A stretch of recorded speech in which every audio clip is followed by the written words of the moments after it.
انگریز کی طرف سے یہ مثال آتی ہے کہ مسلمان اپنے گھر کی عورت کو گھر میں رکھتے ہیں، جب گھر سے باہر نکالتے ہیں تو اس پر کفن لپیٹ دیتے ہیں۔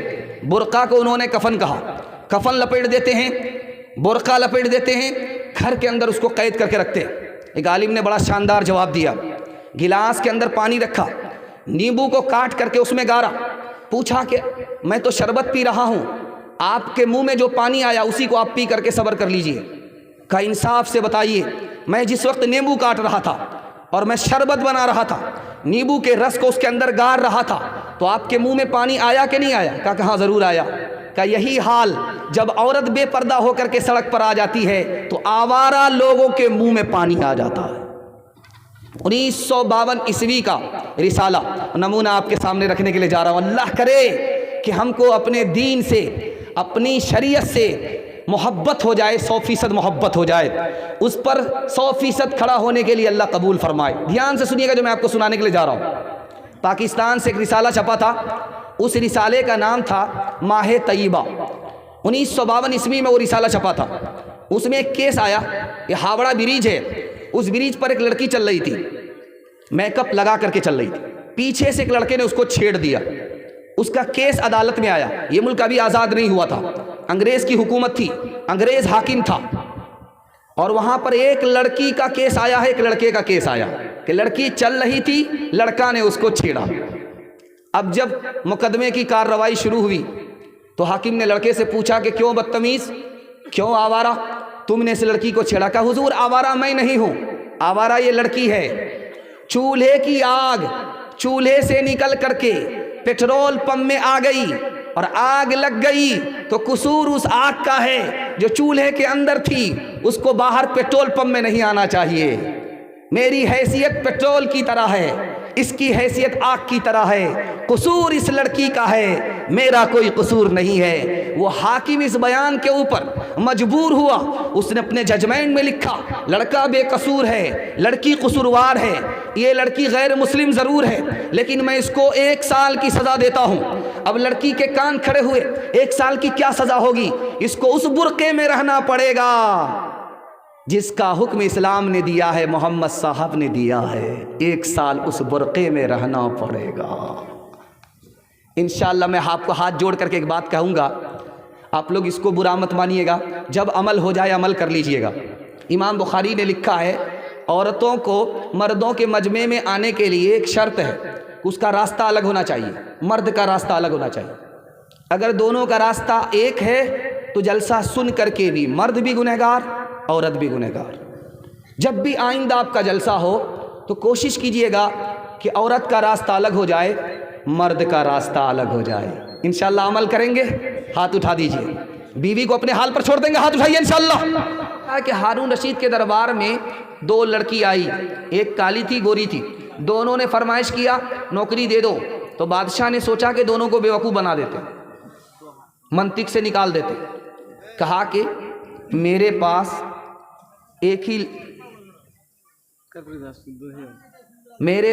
ایک ہی لڑکی کے لیے نوکری ہے، دوسری کو میں دے نہیں سکتا، لیکن میں دونوں کو نہیں دے سکتا اس لیے کہ کسی کو نوکری ملے گی وہ خوش ہو جائے گی، کسی کو نہیں ملے گی اس کا دل ٹوٹ جائے گا، اس لیے میں نوکری دونوں کو نہیں دوں گا۔ تو لڑکی اس سے زیادہ پڑھی لکھی تھی، بادشاہ کو فلسفے سے پھنسا لیا۔ اب بادشاہ سلامت ایک کام کیجئے، اگر کوٹا ایک ہی ہے اور کینڈیڈیٹس 2 ہیں تو آپ مناظرہ کرا لیجئے، اگر کالی گوری لڑکی ثابت کر دے گی تو اس کو نوکری دے دیجئے، اگر گوری ثابت کر دے گی اس کو نوکری دے دیجئے۔ تو بادشاہ پھنس گیا۔ اب گوری لڑکی نے ثابت کرنا چاہا کہ میں گوری ہوں، مجھ کو کالی پر فضیلت ہے، میں کالی سے اچھی ہوں۔ اس نے مصرع کہا موتی سفید ہے قیمت ہے اس کی لاکھوں، اور کوئلہ ہے کالا پیسوں میں ڈھیر پالے، اللہ کے نیک بندوں کا منہ سفید ہوگا، اور جو دوزخی ہوں گے منہ ان کے ہوں گے کالے۔ بادشاہ سلامت موتی کوئلہ سے بڑھ کر کے ہے، اسی طرح میں گوری ہوں، کالی سے بڑھ کر کی ہوں۔ جنتی گورے ہوں گے، جہنمی کالے ہوں گے، جہنمی سے بڑھ کر کے جنتی ہیں، اسی طرح میں گوری ہوں، کالی سے بڑھ کر کے ہوں۔ تو کالی نے جھٹ سے کہا ہے مشک نافکالی قیمت میں بیش غالی، روئی سفید ہے پیسوں میں ڈھیر پالی، آنکھوں کی پتلی کالی ہے نور کا وہ چشمہ، اور آنکھ کی سفیدی ہے نور سے وہ خالی۔ کالی نے کہا کہ بادشاہ سلامت، کستوری کالی ہوتی ہے روئی سے بڑھ کر کے، اسی طرح میں کالی ہوں، سیرت والی ہوں صورت والی سے بڑھ کر کے۔ آنکھ کی پتلی کالی ہوتی ہے، اسی میں روشنی ہوتی ہے، اسی طرح میں روشنی ہوں، سیرت والی ہوں، گوری سے بڑھ کر کے ہوں۔ تو گوری نے سوچا اگر میں خاموش رہی، مشاعرہ چل رہا ہے تو کالی بازی لے جائے گی۔ اس نے ایک مصرع کہا، کاغذ سفید ہے قرآن پاک والے، ابھی وہ دوسرا مصرع کیا لگاتی، جھٹ سے کالی نے کہا اور ان پہ جو لکھے ہیں قرآن کے حرف کالے۔ بادشاہ نے وزیر سے کہا کیا چل رہا ہے؟ کہا حضور پہلے تو عورت کا جھگڑا چل رہا تھا، یہاں سے رگڑا چل رہا۔ کہا کیا کرنا چاہیے؟ کہا بکھیڑا تو آپ ہی نے کھڑا کیا ہے، تھوڑا سا صبر کر لیجئے، دیکھیے اونٹ کس کروٹ پہ بیٹھتا ہے۔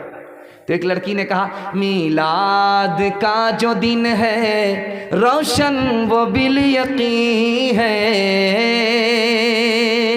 ہمارے نبی دن میں آئے، دن گورا ہوتا ویسے میں گوری ہوں، مجھے اس پر فضیلت ہے۔ تو جھٹ سے کالی نے کہا معراج کی جو شب ہے کالی ہے یا نہیں ہے۔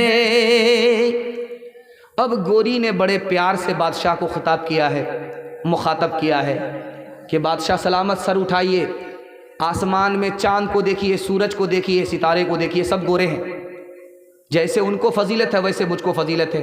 انصاف کیجئے گا کچھ سوچئے گا پیارے، سورج سفید روشن تارے سفید سارے۔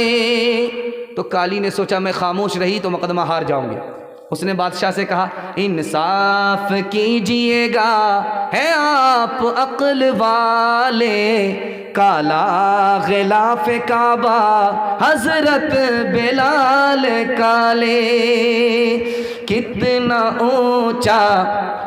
بادشاہ نے سر پکڑ لیا، وزیر سے پوچھا کیا کرے؟ کہا حضور دونوں کو نوکری دے دیجئے، بھلائی اسی میں ہے، ورنہ قیامت کی صبح تک مشاعرہ جاری رہے گا۔ جسم پر لباس کی کمی عجیب لگتی ہے، مجھے امیر باپ کی بیٹی غریب لگتی ہے، جس سے آنچل بھی نہیں سر کا سنبھالا جاتا، اس سے کیا خاک تیرے گھر کی حفاظت ہوگی۔ نئی تہذیب کا نقشہ آیا ہے، نئی تہذیب کا نقشہ آیا ہے، میاں بیوی ہے اور بیوی میاں ہے، میاں بیوی ہے اور بیوی میاں ہے، برابر مرد کو عورت کے سمجھے، برابر مرد کے عورت کو سمجھے،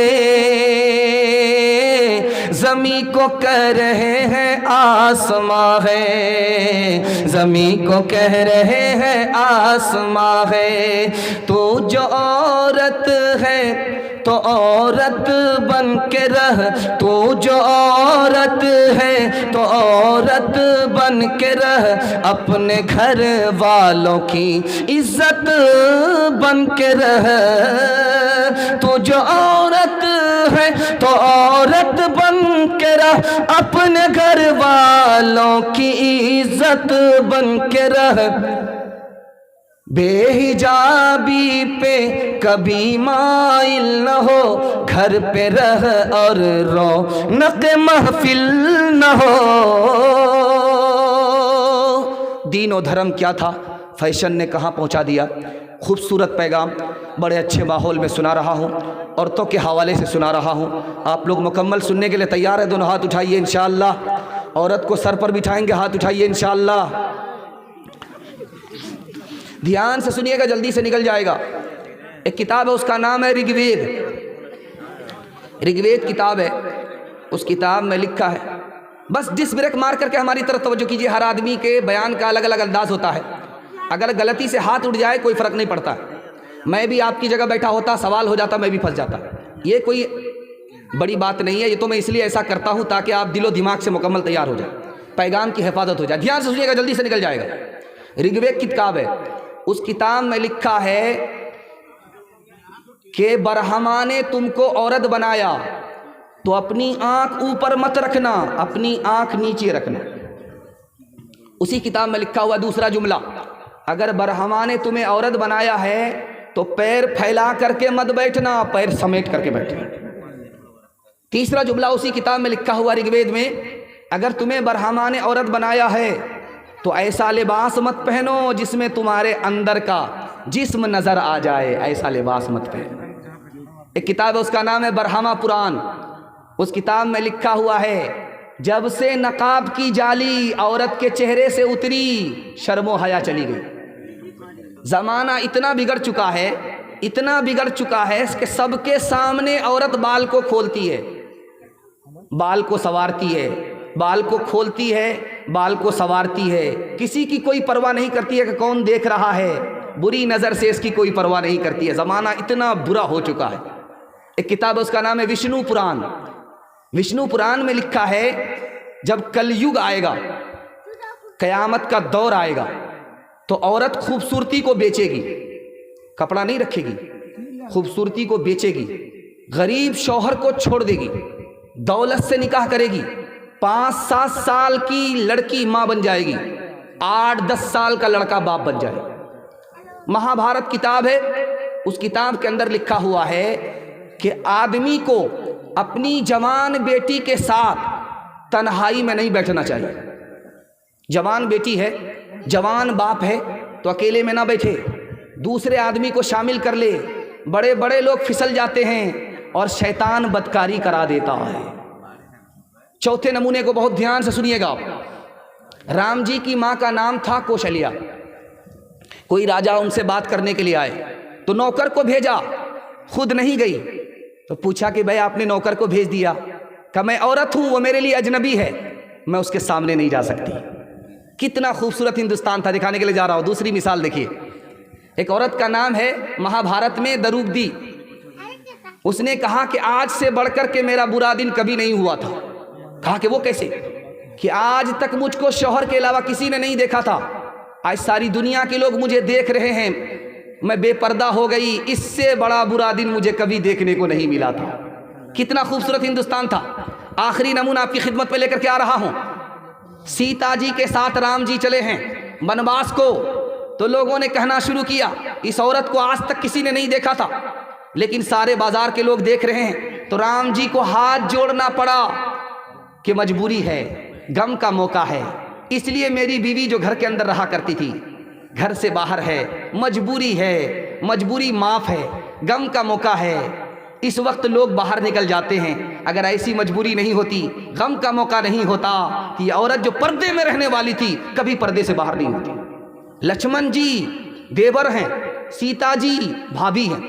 دیور سے پوچھا جا رہا ہے کہ بھابھی کا چہرہ دیکھے ہو، کیسی ہیں، کالی ہیں یا گوری ہیں؟ تو دیور نے کہا وہ تو گھونگھٹ ڈال کر کے رہتی تھی، گھونگھٹ ڈال کر کے رہتی تھی، راستہ چلتے ہوئے میں نے ساتھ رہتے ہوئے پیر تو دیکھا ہے، چہرہ نہیں دیکھا۔ لیکن دور اتنا برا ہو چکا، ابھی جو دور ہے اتنا برا ہو چکا ہے، اتنا برا ہو چکا ہے کہ عورت گھونگھٹ سے ہی باہر نہیں ہے، آپے سے باہر ہے۔ آپ کو سن کر کے حیرت ہوگی، کلیجہ منہ کو آ جائے گا۔ مسلمانوں کی 3 لاکھ لڑکی غیر مسلم کو لے کر کے بھاگ گئیں، آبرو الگ گئی، ایمان الگ گیا۔ اس کا ذمہ دار فیشن ہے۔ اگر وہ دین و دھرم پر قائم رہتی تو اس کا ایمان بھی بستا، اس کی آبرو بھی بستی۔ انشاءاللہ اپنے سماج کی عورتوں کی آبرو کو بچائیں گے۔ ہاتھ اٹھائیے، انشاءاللہ بالکل صحیح جا رہا ہے۔ ایمان کی حفاظت کریں گے، ہاتھ اٹھائیے انشاءاللہ۔ کہاں گئی وہ سیتا میاں اور کہاں ہے اب مریم، بھارت ورش میں جن کے چریتر پہ گرو کیا کرتے ہیں ہم، جو اپنی اتہاس بھلا دے آگ لگے اس فیشن میں، آگ لگے اس فیشن میں۔ ہندوستان کا چہرہ دیکھو سچائی کے درپن میں، ہندوستان کا چہرہ دیکھو سچائی کے درپن میں، امن کی دیوی تڑپ رہی ہے گاندھی جی کے آنگن میں، گاندھی جی کے آنگن میں۔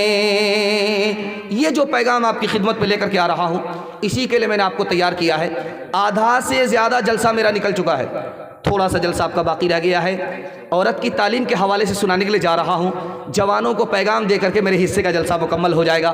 10 منٹ کے لیے آپ ساتھ دیں گے؟ ہاتھ اٹھا دیجئے انشاءاللہ۔ سو کر کے سنیں گے؟ ہاتھ اٹھائیے انشاءاللہ۔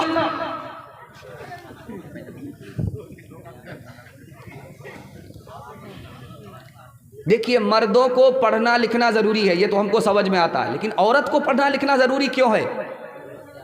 جس طرح مرد مسلمان ہوتے ہیں اسی طرح عورت بھی مسلمان ہوتی ہے، اس لیے پڑھنا لکھنا ضروری ہے عورت کے لیے بھی۔ جس طرح مرد انسان ہیں اسی طرح عورت بھی انسان ہے، انسانیت پر آنے کے لیے عورت کو پڑھنا لکھنا ضروری ہے۔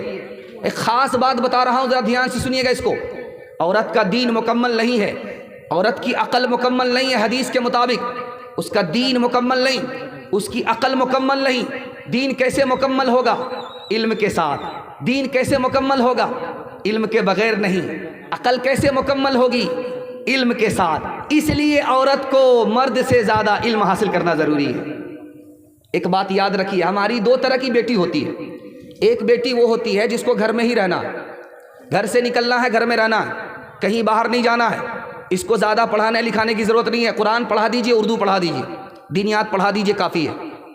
لیکن جس لڑکی کو گھر سے باہر نکلنا ہے، تجارت کرنی ہے پردے کے ساتھ، نوکری کرنی ہے پردے کے ساتھ، اس لڑکی کو ڈگری دلانا ضروری ہے۔ ایک خاص بات یاد رکھیے، میں عالم ہوں، مرد ہوں، عورت کو تعلیم کروں گا، عورت کو پڑھنے کی ضرورت نہیں ہے، یہ غلط ہے۔ ایک مرد عالم ساری عورت کے لیے کافی نہیں ہے، کیونکہ چاہے عالم ہو، عالم سے بھی عورت کو پردہ ہے، پردے میں بہت ساری بات عورت نہیں پوچھ سکتی۔ دوسری بات، ایک گھر میں سارے لوگ عالم ہوتے نہیں ہیں، اس لیے عورت کا عالمہ ہونا ضروری ہے۔ اور کبھی ایسا ہوتا ہے کہ لڑکا بھی ایک جگہ پڑھ رہا ہے، لڑکی بھی ایک جگہ پڑھ رہی ہے، دھیان سے اس کو سنیے گا۔ لڑکا لڑکی اگر ایک جگہ پڑھے، سر سید احمد خان نے کہا لڑکی آوارہ ہوگی، لڑکی بد چلن ہوگی، ایک جگہ پڑھنے کی وجہ سے۔ اچھا، حدیث میں آتا ہے ایک آدمی باہر سے چندہ کیے ہیں 1,08,400 کچھ روپیہ ان دعا کی درخواست کی ہے۔ اللہ ان کی قبول فرمائے اور دینے والے کو قبول فرمائے۔ 1,08,400 اللہ ان کی جان میں مال میں برکت دے، ان کی آبرو کی حفاظت فرمائے۔ سب بدیش میں ہیں، دھیان کیجیے، اللہ ان کی جان مال کی عزت آبرو کی حفاظت فرمائے، اور جس مقصد میں انہوں نے دیا ہے اللہ اس مقصد میں 100% کامیاب فرمائے۔ دھیان سے سنیے گا جو سنانے کے لیے جا رہا ہوں، بہت دھیان سے اس کو سنیے گا۔ آپ کا لڑکا 12 سال کا ہے، اس کو ماں کے ساتھ آپ نہیں سلا سکتے، اس کا بستر الگ کر دیجیے۔ آپ کی لڑکی 9 سال کی ہے، اس کو باپ اپنے بستر میں ایک ساتھ نہیں سلا سکتا، اس کا بستر الگ۔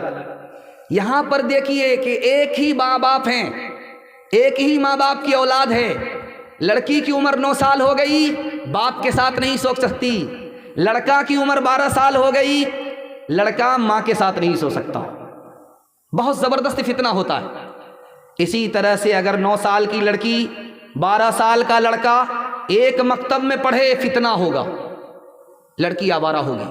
ہاتھ جوڑ کر کے آپ لوگوں سے کہتا ہوں، 9 سال کی لڑکی کو مکتب میں مت بھیجیے، 12 سال کے لڑکے کو 9 سال کی لڑکی کو ایک ساتھ مکتب میں مت پڑھائیے، دونوں کے لیے الگ انتظام کیجیے، لڑکا کا مکتب الگ، لڑکی کا مدرسہ الگ۔ ایک مثال پر پیغام ختم کر رہا ہوں، ذرا دھیان سے سنیے گا اس کو۔ لڑکی جا رہی تھی راستے سے، ایک من چلا اس کو چھیڑتا ہے، زیناھا للناظرین، قرآن کی آیت پڑھ کر کے کہ دیکھنے کی چیز تو یہ ہے جو سڑک سے گزر رہی ہے۔ تو لڑکی کتنی پڑھی لکھی تھی؟ نوکرانی تھی لیکن علم سے نوکر نہیں تھی، علم سے اور ہنر سے مالا مال تھی۔ اس نے جواب دیا قرآن سے ہی، حفظناہا للناظرین، تاک جھانک کرنے والے شیطان سے اللہ کی پناہ۔ لڑکا تیسری آیت پڑھتا ہے، نرید ان نأکل منہا وتطمئن قلوبنا، ہم تم سے فائدہ اٹھانا چاہتے ہیں۔ تو لڑکی نے چوتھی آیت پڑھی، لن تنالوا البر حتی تنفقوا مما تحبون، بغیر نکاح کے، بغیر مہر کے ہم سے فائدہ نہیں اٹھا سکتے۔ تو لڑکے نے اگلی آیت پڑھی، والذین لا یجدون نکاحا، میرے پاس تو نکاح کا سامان ہی نہیں ہے۔ تو لڑکی نے اگلی آیت پڑھی، اولئک عنہا مبعدون، پھر کھڑے کھڑے کیا دیکھتے ہو، چلو دور ہٹو۔ تو لڑکے نے کھسیا کر کے لڑکی کو بد دعا کیا، لعنت اللہ علیک، قرآن کی آیت پڑھ دیا، اللہ کی لعنت تمہارے اوپر ہو، اللہ کی مار تمہارے اوپر۔ اور لڑکی اس سے زیادہ پڑھی لکھی تھی، اس نے اس کا جواب دیا، للذکر مثل حظ الانثیین، میرے اوپر تو سنگل لعنت ہے، تمہارے اوپر ڈبل ڈبل اللہ کی لعنت ہو۔